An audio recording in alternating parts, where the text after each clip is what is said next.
Hai, ni video nombor 96 dalam siri video ESM. Kita cerita apa beza orang yang tak berjaya dan orang yang berjaya. Um, kita dekat bab 14, cerita tentang database merupakan rahsia bisnes, merupakan rahsia satu bisnes itu menjadi dan kekal lama. Kita boleh lihat daripada cerita yang lepas dalam ESM dia ceritakan perbualan dua orang rakan dalam cerita yang lepas kita boleh dapat bezakan lah.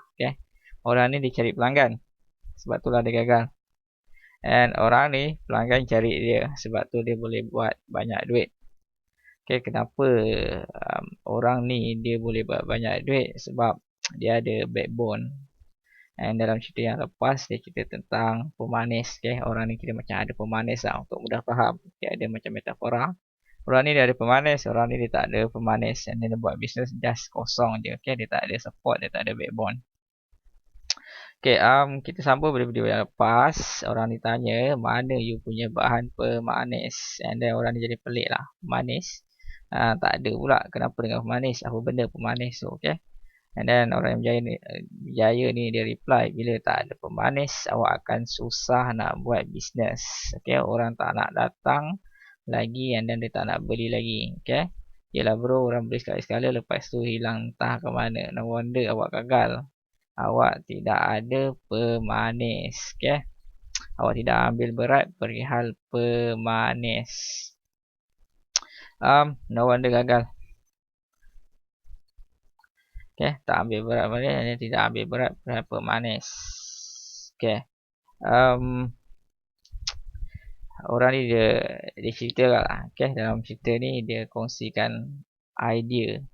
You untuk keluar daripada masalah ni, you perlukan pemanis. Benda-benda, ada part-part benda yang you perlu ada supaya after this you tak cari pelanggan. Pelanggan akan mula cari you. And macam mana nak buat perkara tu? Yalah, you kena ada backbone. Ataupun kita metaforakan, you kena ada pemanis. After bila you dah ada pemanis, you dah ada backbone you cukup kuat, and then baru you akan mula buat banyak duit. Orang akan datang dekat you. Kita sambung lagi. B memulakan cerita perihal pemanis, magnet tarikan, and then sistematik. Saya tahu awak telah nampak meja yang kosong, meja penuh dengan makanan, dan meja yang ada semut. Ni tiga jenis meja yang berbeza. Meja tidak ada semut, dan satu lagi lah, meja yang tidak ada semut. Awak juga tahu apabila ada pemanis, semut akan datang. Apabila tidak ada pemanis, semut tidak akan datang. Meja yang kosong tidak ada semut. Meja yang ada manisan di atasnya akan dihurungi semut. Semut suka kepada pemanis. Air yang manis, dan semut akan datang kepada benda yang manis. Perkara yang saya kongsikan ini awak telah tahu. Awak telah dengar, tetapi awak tidak menyusunnya dengan kemas dan sistematik. Akibatnya tahu ilmu. Dia just hanya tinggal tahu dan tidak jadi apa-apa. Amatlah rugi jika awak tidak susun secara sistematik. Kerana semut ataupun rezeki, dia memang susah nak datang. Dan sekarang saya nak kongsikan 9 perkara yang ada pada diri awak. Awak gabungkan semua perkara ini ke dalam diri awak secara sistematik. Apa yang terjadi ialah diri awak akan jadi magnet, and then akan menarik rezeki berkali-kali dan kali. Kalau kita tengok dekat sini, topik backbone business ni, semua orang biasanya dia dah tahulah benda ni. Niat semua orang dah tahu, database dah tahu, semua orang pernah dengar.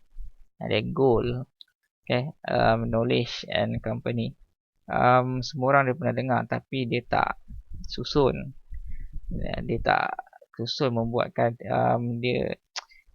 diri dia jadi alone, dia tak ada support. Dan dalam metaforanya dia tak ada pemanis. Sebab tu orang ni dia gagal. Kena berusaha payah cari pelanggan. Orang ni dia ada some knowledge yang dia boleh apply. Dia aplikasikan knowledge tu, dia boleh design satu kefahaman yang berbeza, okay, yang membuatkan pelanggan akan cari dia, okay, dan dia boleh buat banyak duit. Kat situ kita namakan pemanis lah, okay. Okay, sambung cerita dulu. Okay.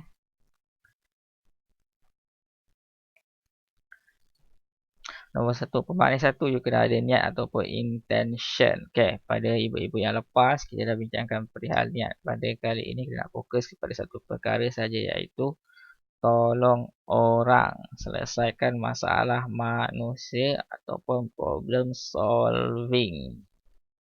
Okay, orang ni dia ada produk, dia akan cerita, okay? Dia akan cerita untuk buat apa benda lah, copywriting ke, dia akan tulis dan terus menulis untuk menjual. Itu beza dia, okay? Orang ni dia buat bisnes untuk tolong orang. Tu dia punya intention ataupun dia punya niat. Okay? Ibu yang lepas makna bagian-bagian yang lepas lah. Itu bezanya, dia punya intention, dia punya internal tu. Okay? Dia punya beza. Orang ni dia punya internal, dia just nak jual barang, dia just nak duit. Okay? Tapi orang ni dia punya internal berbeza. Okay? Dia buat bisnes untuk tolong orang ataupun dia nak selesaikan masalah orang. Tu cerita tentang niat. Okay, untuk video yang seterusnya kita akan sambung lagi tentang niat ni. Thank you.